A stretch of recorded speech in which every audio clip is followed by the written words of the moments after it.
Welcome to the part 2 of Unit 1 Business Finance. So, these are the different sources of risk in financial management. So पहिली गोष्ट business specific risk असतात. समजा एखादी कंपनीला कोणता पण काही डिसिजन घ्यायचा असेल, त्यांना दोन गोष्टी ॲसेस करावं लागतात की फायनान्शियल रिस्क किती आहे, त्याच्यानंतर शेअर होल्डर स्पेसिफिक रिस्क किती आहे, मग टॅक्सवाले रिस्क किती आहे, लिक्विडिटी. सो इझिली मी एक्सप्लेन करतो प्रत्येक गोष्ट. इंटरेस्ट रेट म्हणजे तुम्ही जो लोन घेतात त्याच्यावरती हे असतो कर आपल्याला व्याज भरावं लागतं, त्याला इंटरेस्ट असतो तो. आणि हा जो असतो त्याला आपण टॅक्स रिस्क जो असतो, समजा एखाद्या कंपनीने जास्तच काय बोलतात ट्रान्झॅक्शन्स केले तर मग ती कंपनी लायबल असते की टू पे मोर टॅक्सेस, कारण की ट्रान्झॅक्शन्स दिसतात, विजिबल असतात. ते काय, the chances of unfavourable changes in tax laws will occur and firms and investment with values that are sensitive to tax law changes are riskier. Liquidity risk म्हणजे the chance that and investment can not be easily liquidated. म्हणजे liquidation म्हणजे तुम्ही जी काही investment केली आहे ते कॅशमध्ये convert होणं किती इझिली पडते. सो लिक्विड म्हणजे याचे बेसिक सिग्निफिकंट म्हणजे कॅशमध्ये. समजा ॲसेट्स लिक्विडमध्ये हे केले, कन्वर्ट केलं, तर मग त्याला आपण बोलतो की जे ॲसेट्स ते विकले पैशामध्ये कन्वर्ट करण्यासाठी. मार्केट रिस्क, समजा बाकीच्या गोष्टी पण अफेक्ट करतात, economical, political and social events.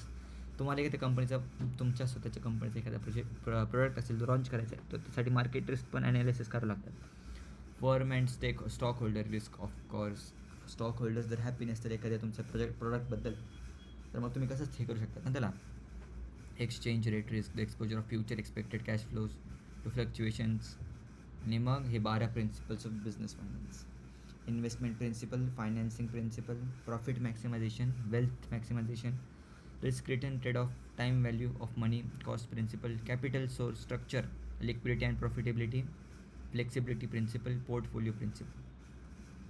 तर फायनान्स फंक्शन्स बघा, आता आपण ह्या गोष्टी बघितल्या, यांचं ओव्हरव्ह्यू नंतर घेऊ शकतो. आणि वरती जितकं पण डिस्कस झाले त्यांच्यामध्ये ओव्हरऑल आपण करून टाकले, जितकं याच्यावर बोलायची गरज नाही. आता फायनान्स फंक्शन्स बघा. Finance functions refers to the core activities and responsibilities within an organization that manages its financial resources, including planning, procurement, allocation and control of funds. बघा, फायनान्शियल फंक्शन्स काय करतं, तुमच्या जे कंपनीमध्ये पैसे येतात त्याचं मग प्लॅनिंग म्हणा, कंपनीचं ते फायनान्स इथं फर्दर ॲक्शनसाठी किती अलोकेशन करायचं आहे, फंड्स ओव्हरऑल कसे कंट्रोल करायचे, हे फायनान्स फंक्शनमध्ये येतं. It involves overseeing financial transactions, reporting, analysis, strategic decision making to ensure effective use of capital and achieve financial objectives. म्हणजे आपल्या कंपनीमधले जे पैसे असतात ते कुठं बरोबर वापरण्यात यावं, या गोष्टी मेक शुअर करतात फायनान्स फंक्शन्समध्ये. नेक्स्ट येतं finance function in a business refers to the functions intended to acquire manage financial resources. हे जास्त वाचायची गरज नाही आहे, just get over the idea of how this firms actually, what are the things that matters. So it produces relevant financial resources and information contributing to the productivity of other business functions, planning, decision making activities. And types of finance functions मध्ये येतं की बाबा different finance department of bookkeeping, budgeting, forecasting, management of services due to the overall financial well-being of entity. So these are the things that matter, I guess. Yes, these are the 4 things: investment decision, dividend decision, financing decision, and liquidity decision. I'll give you the time to read this till then.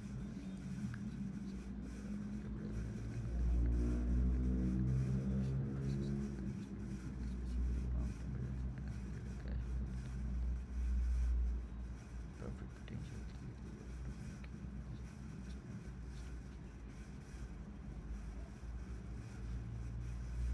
So ह्या गोष्टी matter करतात.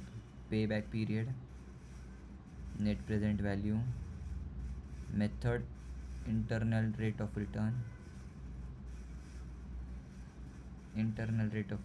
profitability index are the popular methods. Capital बजेटिंगमध्ये हे बघा, आता easily सांगतो. Financial पे back period जो असतो, तुम्ही जो लोन घेतात ते within how fast a company page it back, ज्याने क्रेडिट स्कोअर इन्क्रीज होतो. कंपनीची करंट व्हॅल्यू किती आहे, considering it's assets and it's equity, त्याला नेट प्रेझेंट व्हॅल्यू बोलतात. मग इंटरनल रेट ऑफ रिटर्न, तुम्ही कंपनीला किती रिटर्न्स आणून एम्प्लॉईजमध्ये सॅलरी वाईज कसं होतं. प्रॉफिटेबिलिटी इंडेक्समध्ये कंपनी किती मनी बनवती, किती पैसे कमवती. डिव्हिडंड डिसिजन म्हणजे तेच हे बघ एक्सप्लेन केलं मी, जे शेअर होल्डर्समध्ये डिवाईड होतं. बघ company share profits with their shareholders in form of dividends. बघ and there are different types of shareholders dividends and dividend policies. Furthermore, a company's dividend policy influences the company's market value and stock prices. Financing decision. आता financing डिसिजनमध्ये कंपनीचं capital structure हे optimise करण्यासाठी कंपनीचा performance अजून कसं छान होईल आणि ग्रोथ कशी जास्त होईल. फायनान्सिंग डिसिजन, बाबा तुम्ही कंपनीचं इक्विटी वापरायची, इक्विटी कॅपिटल वापरायची का डेट वापरायची, म्हणजे पैसे फायनान्स बिझनेस इव्हेंटसाठी. तर debt and equity mix of entity are called capital structure. आता आपण समजा ChatGPT केलं, डिफरंट बिटवीन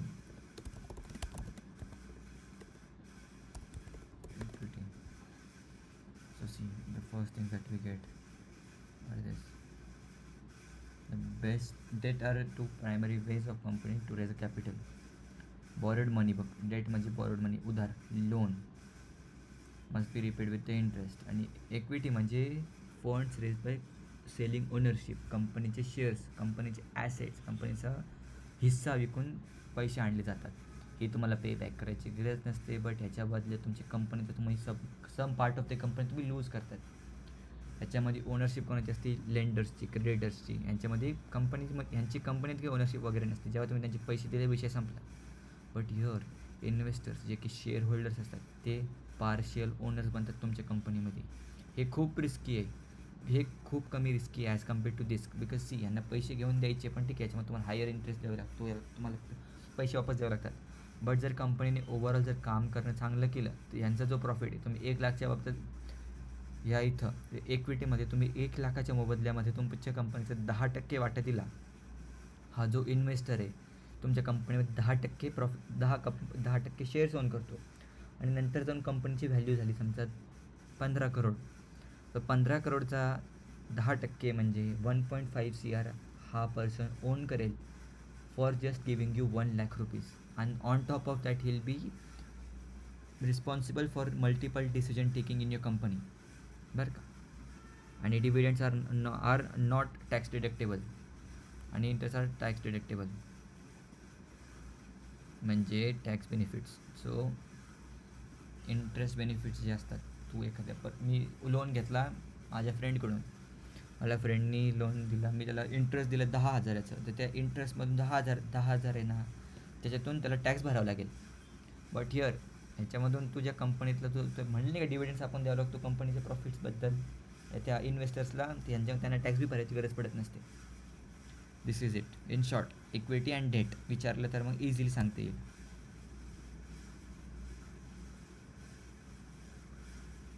आता हे लिक्विडिटी डिसिजन म्हणजे जनरली रिव्हर्स करतात नाही का, कंपनीचे किती शेअर्स किती विकायचे. So priority is managing current assets to follow going on concept. कोणत्या पण कंपनीजवळ हायर अमाऊंट ऑफ लिक्विडिटी लागते. जर लिक्विडिटी कमी झाली तर फायनान्शियल क्रायसिस येतात.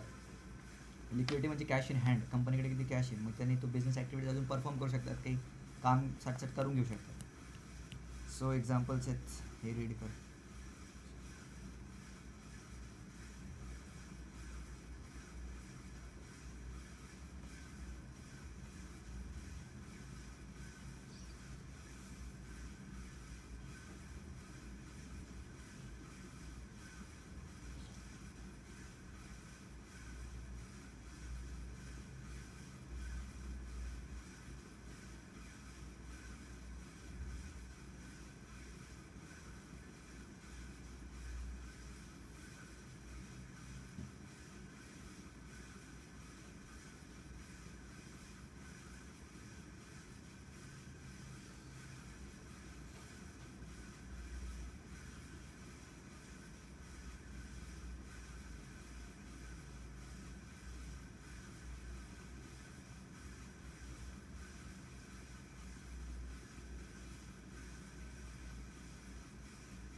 एक्झाम्पल दिलं इथं जे की आता हे जे आपण गोष्टी डिस्कस केल्या ना, cost control, operating budgets and all, ह्या इंटरनल ऑडिटिंग ॲक्ट ह्या नाही का छोट्या गोष्टी छोट्या कंपनीसाठी ठीकठाक आहे बरं का.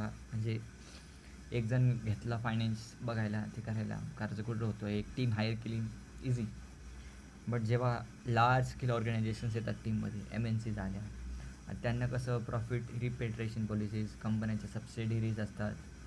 कंपनीच्या सबसिडिरीज म्हणजे म्हणजे पार्ट्स, त्याच्यानंतर कॅपिटल बजेटिंग, ते जास्त मोठ्या स्केलवरती होतं आहे ना. तर मग कोणत्या कंट्रीमध्ये कुठे डिसिजन्स कसं घ्यायचा, मग कंपनीचं व्हॅल्युएशन, प्रत्येक कॉम्प्लिकेशन, त्याच्यानंतर प्रत्येक देशात टॅक्स भरावा लागेल, करन्सी टॅक्स असतो, कंट्री रिस्क असतात, आणि इन्सेंटिव्ह सिस्टम असतात. म्हणजे नाही का प्रत्येक रिवॉर्ड मॅनेजरला व्हेरियस इकॉनॉमिकल व फायनान्शियल सेटिंग्समध्ये काम करावं लागतं. Finance functions of financial management, executive function,